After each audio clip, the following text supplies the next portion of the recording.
6 बजे है तो आरती की तैयारी कर दी जाए, तब तक अपने 1-2 भजन कीर्तन करके फिर शाम को आरती करके ये प्रार्थना है आप सब प्रसाद पा करके यहाँ से निकलेंगे। और दूसरी एक खास बात कि जितने साधक यहाँ सब आते हैं इसमें से कम मतलब कौन ऐसे साधक हैं कि जो 3 माला नहीं करते? 3 माला कम से कम जो करनी चाहिए, कम से कम तो सब लोग करते हैं। अच्छा, कितने लोग इसमें 11 माला करते हैं?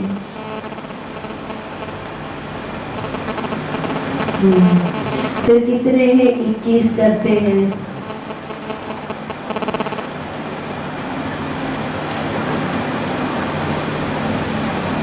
और फिर कितने हैं जो 52 करते हैं? बहुत से साधक हैं जो 52 करते हैं और जो कई समय से 52 माला करते हैं। और जो ये भानुशाली ग्रुप आता है बम्बई से, मैं जब उनको सुनती हूँ तो लगभग सब मतलब मोहन भाई और महेश भाई को धन्यवाद है कि उन सबको जो प्रेरणा वो दे रहे हैं कि वो जो आते हैं ऐसा नहीं कि खाली आते हैं, वो उनको 52 माला पे लगा के आते हैं।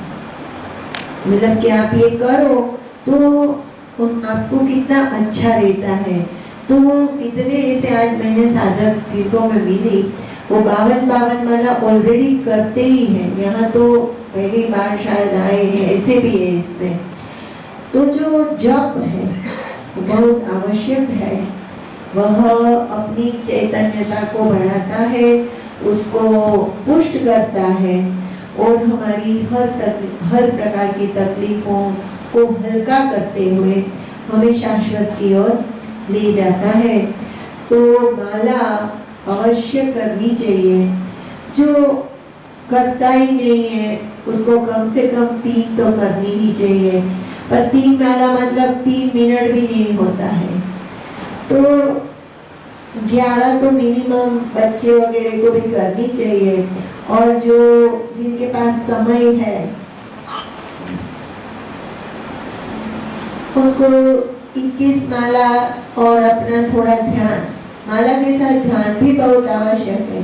बहुत से साधक हैं जो मेरे आसपास भी है, उनके साथ मतलब कितना ही बोलने पर वो बोलते हैं कि नियमित इनसे नहीं करते हैं। वो खास करके जो ज्यादा आगे बढ़ने के मुमुक्षु जीव है, उनको कम से कम 21 माला तो रोज करनी ही चाहिए।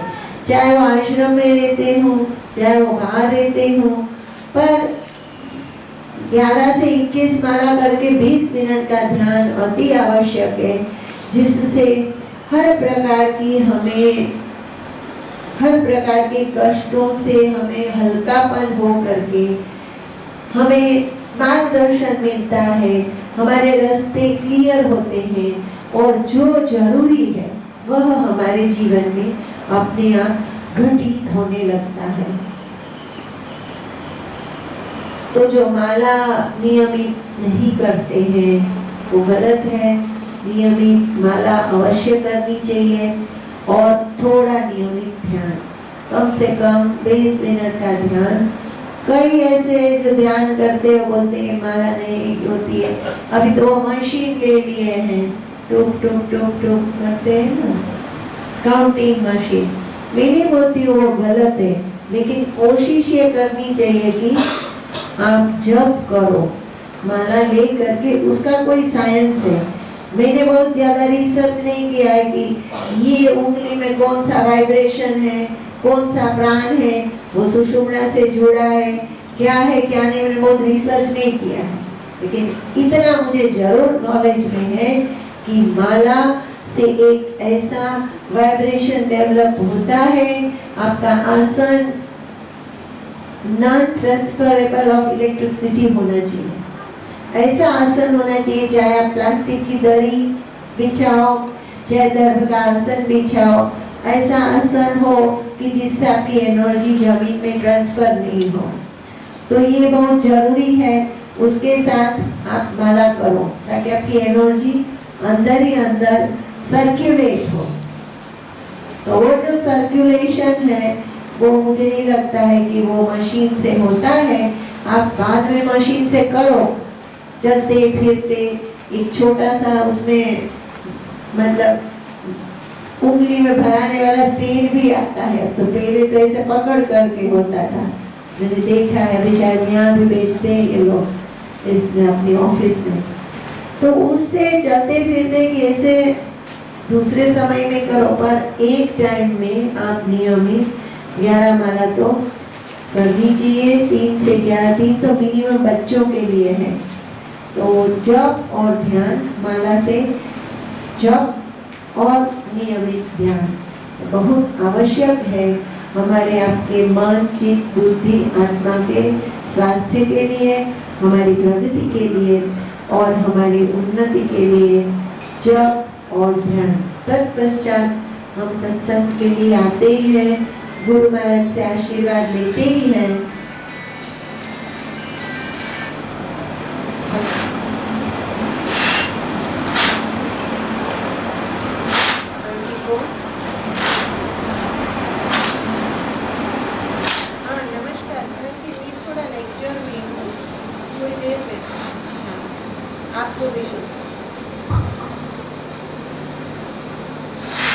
तो जो जप और ध्यान, तत्पश्चात गुरु, गुरु स्थान की सेवा, उसका दर्शन और सत्संग। कर्म का सिद्धांत जो है बड़ा महत्व का है। तो जब हम जप और ध्यान करेंगे और गुरु महाराज से प्रार्थना करें कि गुरुदेव हमें सद्बुद्धि देना, ये अवश्य मानना चाहिए। एक ये वाक्य में सब आ जाता है, जैसे हाथी के पैर के अंदर सब पैर आ जाते हैं। इसी तरह से सद्बुद्धि, अगर बुद्धि दूसरी तरह चलती है तो हर प्रकार की नेगेटिवनेस, हर प्रकार के कुकर्म और दोष कर्म हमारे अंदर आ जाएंगे। हम सही कर्म नहीं करेंगे, सही फल नहीं मिलेगा, सही फल नहीं मिलेगा, अशांति अपने आप हमारे अंदर प्रविष्ट होने लगेगी, नुकसान प्रविष्ट होने लगेगा और हमारी हर प्रकार की हानि शुरू हो जाएगी। अतः सद्बुद्धि को हमें हमेशा ईश्वर के पास मांगना चाहिए और जप और ध्यान से हमारी नकारात्मक शक्तियां हैं जो वो रिलीज हो जाएंगी और हमें पॉजिटिव एनर्जी मिल करके हमें सद्बुद्धि और सद्मार्ग की ओर प्रेरित करेगी। एक ही वस्तु ऐसी है, आपके पास कितने ही पैसे हैं, अगर उसको जुए में हम खेल लेते हैं तो एक दिन में हम बर्बाद हो जाते हैं।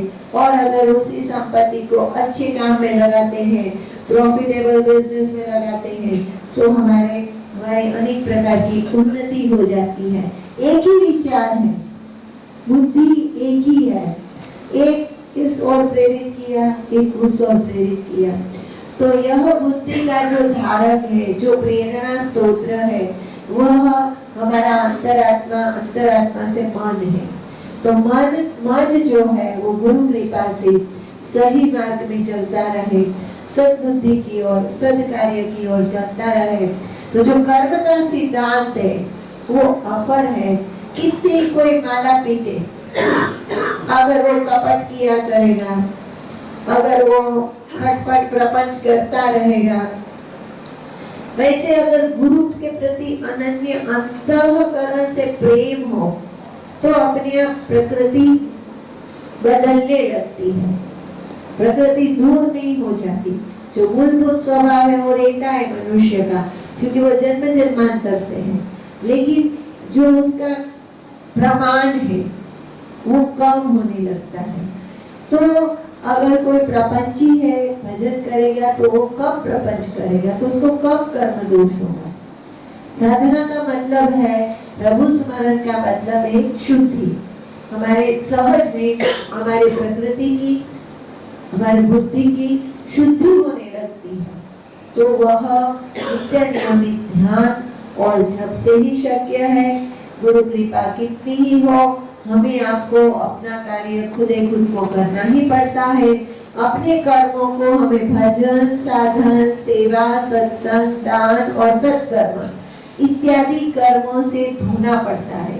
हमारे जो संचित कर्म है वो इन सब से हल्के हो करके हमें शांति, सुख, संपत्ति और हर प्रकार की सफलता को दे सकता है।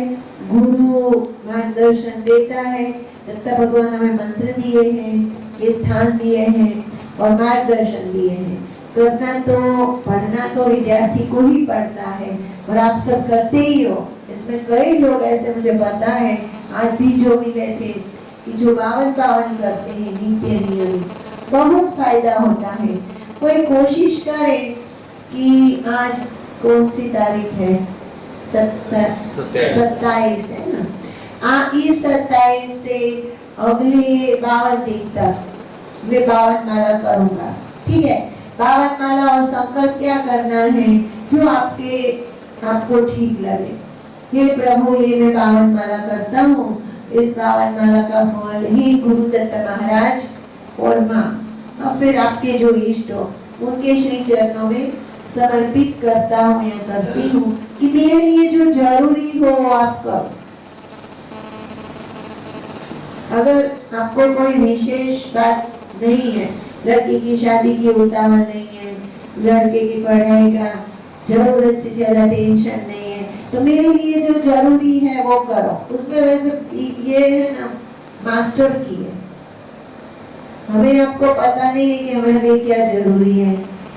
हम सोचते हैं कि आर्थिक उन्नति हो जाए, पर अभी हमारा आपका आयुष्य ही खत्म है। हम बोलते हैं मेरी आर्थिक, मेरी फैक्ट्री चले। अरे ये फैक्ट्री बंद होने वाली हो तो वो फैक्ट्री से क्या फायदा होगा। सही में कई बातें ऐसी होती है। देखो ये अनंत है, अनंत को हम कोई नहीं जान सकते। कोई ऐसा नहीं है जो इस प्रभु की लीला को जान जाए। तो ये जो एक है ना, मास्टर की है, जो मैं जो संकल्प देती हूँ उसमें कई में ऐसा होता है कि मेरा ये संकल्प है, लेकिन मेरे लिए जो जरूरी हो वो करें। अब शादी में, ब्याह में ये संकल्प नहीं होता है, इसीलिए मैं बोलती हूँ कि अपने आप संकल्प लिख करके फिडल मत करो। और फिर धीरे आप सब करते थे, जब इतना कम्युनिकेशन नहीं था और संकल्प हम आपको दे नहीं पाते थे लिखे हुए, तो कई साधक थे बोलते मैं तो है ना आत्मज्ञान के लिए देता हूँ, मेरे को आत्मज्ञान हो। अरे पर तुम समझ लो, आत्मज्ञान करोगे तो धंधा हो सकता है बिल्कुल ठप हो जाए। आपने मांगा है आत्मज्ञान तो वही मिलेगा, भौतिक ज्ञान क्यों मिलेगा। वहाँ जिस डिपार्टमेंट में टहल होती है उसी की पहल होती है। आप जहाँ टहल डालो जिस डिपार्टमेंट, ये तटस्थ है, वही वो काम करते हैं। तो अगर हम स्वतंत्रता देते हैं कि जो मेरे हित कल्याण में हो वो हो, कब जब कोई विशेष कार्य की इमरजेंसी नहीं है, तो उसमें ऐसा होगा कि आपका बिजनेस में डेवलपमेंट की आवश्यकता हो तो वो होगी। अगर आपके परिवार में क्लेश है वो दूर करना जरूरी होगा तो वो होगा, क्योंकि क्लेश दूर आपने संकल्प किया कि मेरे बिजनेस का डेवलपमेंट हो, कारण उसका परिवार का क्लेश है। भाई अंदर पॉलिटिक्स कर रहे हैं, धंधा चल नहीं रहा है। तो संकल्प है अगर ये किया जाए कि जो हमारे हित में हो वो हो, पर सब में नहीं। आप समझ लेना विवेक पूर्वक, विवेक विशेष काम है। आपको एक प्लॉट बेचना है, हाँ बहुत आवश्यक है आपको पैसे की, तो आपको ये नहीं संकल्प डालना चाहिए कि जो मेरे हित में हो वो हो। हाँ ये आप डाल सकते हो, वैसे संकल्प तो लेना ही चाहिए। बहुत इसमें कॉम्प्लिकेशन है कि मेरा ये प्लॉट बिक जाए जल्दी से जल्दी, इसके लिए मैं ये माला अर्पण कर रहा हूँ। अगर ये मेरे हित में है तो, क्योंकि हो सकता है कि आपकी वर्तमान जो साधन संपन्नता है वो उस भूमि के आधारित है। कभी कभी ऐसा होता है ना कि एक मकान है, किसी को लेने से बहुत बरकत हो जाती है, तो वो प्लॉट जो आप बेचना चाहते हो वो ही आपके बरकत का कारण है, और आप उसको निकालना चाहते हो तो गुरु महाराज रोड़ा डालेंगे ना, नहीं बेचने देंगे। तो पर अगर आप ऐसा ही बोलो कि ये बिक जाए, तो फिर आपने संकल्प डाला है तो आपके पुण्य से आपका काम उनको करना पड़ेगा। क्यों? क्योंकि आपका खुद का नहीं है। आपने गुरु महाराज को कोई जगह नहीं दी है उनके निर्णय की, परम तत्व को जगह नहीं दी है। तो संकल्प में ये बहुत बड़ी बात होती है, एक एक शब्द का महीना होता है और उसकी बहुत गहनता होती है। बहुत साधक बोलते हैं मेरे को आत्मज्ञान हो, तो एक अकेले आत्मज्ञान से काम नहीं होता है। तत्पश्चात ये बोलते हैं गुरुदेव मैं आपके श्री चरणों में ये पुण्य अर्पण करता हूँ। आप माला करते हो तो गुरुदेव तो कितने हैं ब्रह्मांड में, आपका पुण्य किस गुरुदेव को जाएगा और कौन गुरुदेव आपका काम करेगा? प्रदत्त भगवान छे ने ये समझी लिए, वहां ये सब नहीं चलता है। ये तो हमें दिल थी करे ले संभाली लिए, ऐसी बात नहीं है। इतना सरल अध्यात्म होता ना तो सब ब्रह्म ज्ञानी हो जाते और सब काम सिद्ध कर लेते। एक एक शब्द का इसमें बहुत गहनता होती है संकल्प में। यह रहस्य मुझे भी अपनी 30-32 साल की साधना के बाद प्राप्त हुआ। हम भी इतना संकल्प को नहीं जानते थे कि क्या रहस्य है इसमें। आपको कुछ पूछना है? कुछ पूछना है आपको? नहीं जी। तो जो रहस्य है संकल्प का वो गहन है। और जैसे शादी करनी है तो संकल्प लिख लिया आपने कि भाई जल्दी से मैं दीकरी ने जल्दी शादी થઈ જાય, बराबर है? अच्छा, अब आपने संकल्प लिखा तो कुपात्र से भी हो सकता है। हाँ, आपको संकल्प में लिखना चाहिए कि मेरी पुत्री की शादी अति योग्य और अच्छे सुपात्र व्यक्ति से हो। जल्दी से शादी हो तो हो गई, फिर टूटी। इसे रमत नहीं है संकल्प, तो बहुत आवश्यक है। माला करना जितना इम्पोर्टेंट है उतना ही संकल्प भी महत्व रखता है। किस कार्य के लिए, क्यों हम ये जप कर रहे हैं। तो माला करते हैं, साधना करते हैं, ध्यान करते हैं और आत्मबल हमारे बढ़ जाते हैं, क्योंकि 3 मस्तक वाले हमारे गुरु हैं, 1 मस्तक तो है नहीं, तो हमने भी एकदम भर जाते हैं साधना से। जो भजन साधन करता है उसका आत्मबल बढ़ता है, उसका एनर्जी लेवल बहुत बढ़ता ही है।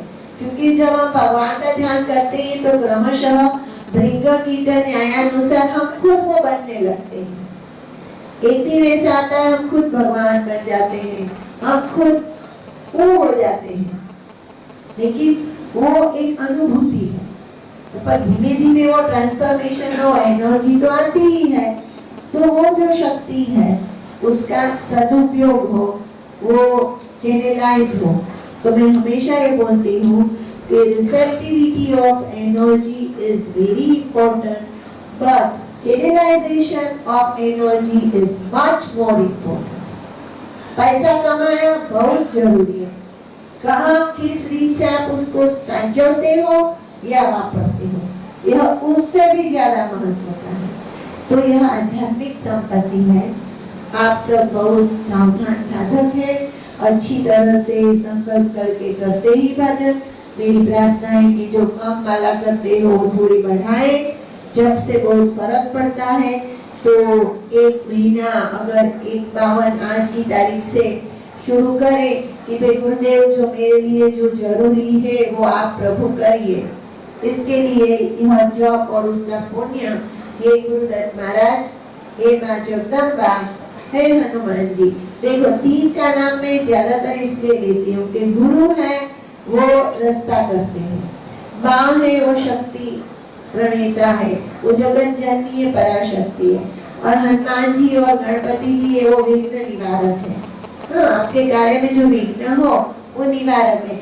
उसके निमित्त एक फॉर्म जो वो हनुमान जी का बताया गया है कि सबका जो डिपार्टमेंट होता है तो 3 डिपार्टमेंट अगर के अपने कार्य की सिद्धि वो माँ की शक्ति प्रदान करती है। माँ आज जो बताया ना, गुरु मध्य स्थितो माता मातृ मध्य स्थितो गुरु। तो वे पहले ऐसा सोचते रहे कि जो मम्मी है ना आपकी हमारी, वो गुरु के बीच में वो निहित है। लेकिन आज उसका रहस्य जो मुझे समझ में आया, तो गुरु मध्य स्थितो माता, जो गुरु है वो माँ के मध्यस्थी से मिलता है। तो माँ मतलब क्या है? शक्ति। हाँ, बापू श्री को भी देखो माँ की उपासना की है ना, तो माँ ने गुरु को मिलाया और गुरु के मिलने के बाद ही माँ मिली उनको, तब तक वो प्रत्यक्ष नहीं हुई थी। तो गुरु मध्य स्थितो माता मातृ मध्य स्थितो गुरु। तो जो माँ है वो क्या है? वो जगत जननी है, वो एनर्जी है, वो पराशक्ति है और वो प्रकृति है। तो गुरु मध्य स्थितो माता मातृ मध्य स्थितो गुरु। तो माँ, गुरु, शक्ति और हनुमान जी। तो हनुमान जी विघ्न निवारक है, क्योंकि माँ और गुरुदेव जो मतलब जो परम तत्व है उसका कार्य तो वो करता ही है। हर एक के एक कार्य है। तो बाकी का जो कार्य है विघ्न निवारण का, कि वो डिपार्टमेंट हनुमान जी को सौंपा है, गणपति जी को, कि भाई आप इसको देखिए। तो उसके लिए गुरु स्वयं को आवश्यक नहीं होता है कि वो खुद ये सब करे, पर हनुमान जी भी उन्हीं का स्वरूप है, माँ भी उनका स्वरूप है। पर हर एक का एक कार्य है और उस कार्य को वही करता है, यह प्रकृति का विधान है। तो जब ध्यान और संकल्प तीनों बहुत आवश्यक है। फिर पुनः पुनः आपसे प्रार्थना करेंगे। जो दीपमाला करते हैं वो मतलब मिनिमम 11 माला तो करनी, तो बच्चों का खेल है। 11 माला में 11 मिनट नहीं लगता है।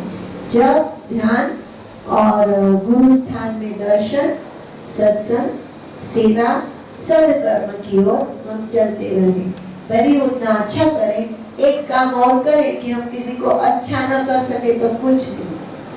एक पूनम से दूसरी पूनम, आज का अपना ये सूत्र है कि 52 जो ट्राई करना चाहते हैं इससे क्या होता है, तो 52 माला 52 दिन संकल्प मेरे जो हित में हो वो हो। अगर कोशिश करे, अगर ये कर सके तो एक ये जरा अधूरा भंडा है, 52 माला है, तो सब तो 21 माला करो, न हो तो।